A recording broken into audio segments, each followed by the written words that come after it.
As the 1,000-year-old cursed spirits flooded the world, the Shibuya incident finally ended in a catastrophic manner. Gojo was sealed. The 4 special grade cursed spirits were defeated, Nanami sacrificed himself, and Obara's fate remained unknown.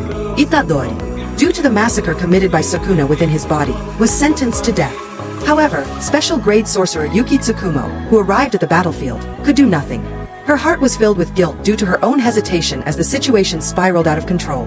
Now, she must directly face the founder of the Jujutsu world. Master Tenjin. She sent all the other sorcerers back to Jujutsu High, leaving behind only the boy suffering in silence. That boy was Itadori, who was completely lost. Yuki spoke seriously. It wasn't the comrades from the school, but rather the warm-hearted Choso who truly cared for Itadori.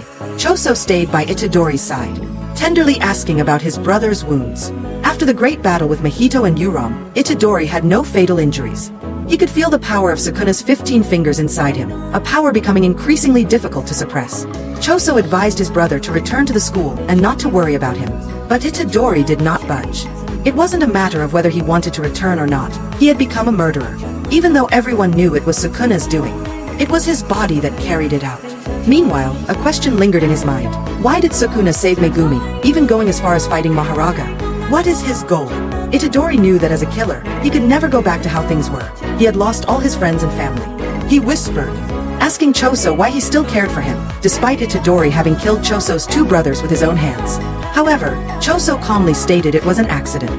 He did not blame Itadori for the deaths of Eso and Kechizu.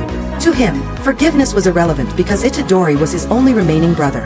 Deeply moved and speechless, Itadori stood up resolutely. Instead of worrying about the future, it was better to focus on the present. The number of cursed spirits released by Kenjaku was too vast. What he could do was try his best to reduce their numbers, even if only by 1 or 2. Warm sunlight began to peek through the gaps of the skyscrapers. A long shadow saw total on the lonely Shibuya bridge. The boy, with a determined gaze, clapped his hands, drawing in the cursed spirits. Conflict within the Zenin clan. The massive gates of the Zenin clan were tightly shut, and the atmosphere inside was incredibly tense. The head of the clan, Naoya Zenin, had been gravely injured by Jogo during the Shibuya incident and was on the verge of death. However, Nobito's son, Naoya Zenin, appeared relaxed, even laughing and chatting with Zenin Oji's wife. In his eyes, Maki was too masculine for a lady, while Mai was slightly better. Naoya entered the main hall. Finding the clan elders, Naobito's brother, Oji, Endi Fushiguro Toji's brother, Jinichi, standing with aves pressions. Naoya continued to joke as usual, as if his father's impending death was good news. He acted recklessly because he held a trump card. He knew he was the only choice for the next head. He viewed his uncle and cousin as useless. Oji only had 2 daughters with low cursed energy, and Jinichi was too hideous. As his arrogant words faded, Jinichi's fist swung toward his face.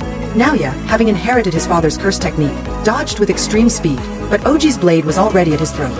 However, as the inner screen was pulled back, the butler's voice interrupted the conflict. Naobito Zenin had passed away. The butler then read the will. The 27th head of the Zenin clan will be Naoya Zenin. All cursed tools and assets will be inherited by Naoya, but their use requires approval from Jinichi or Oji. Naoya was frustrated by these conditions, but accepted them. However, the butler's next words froze him in his tracks. If, for any reason, Gojo Satoru dies or becomes incapacitated, the agreement with Fushiguro Toji will be enacted.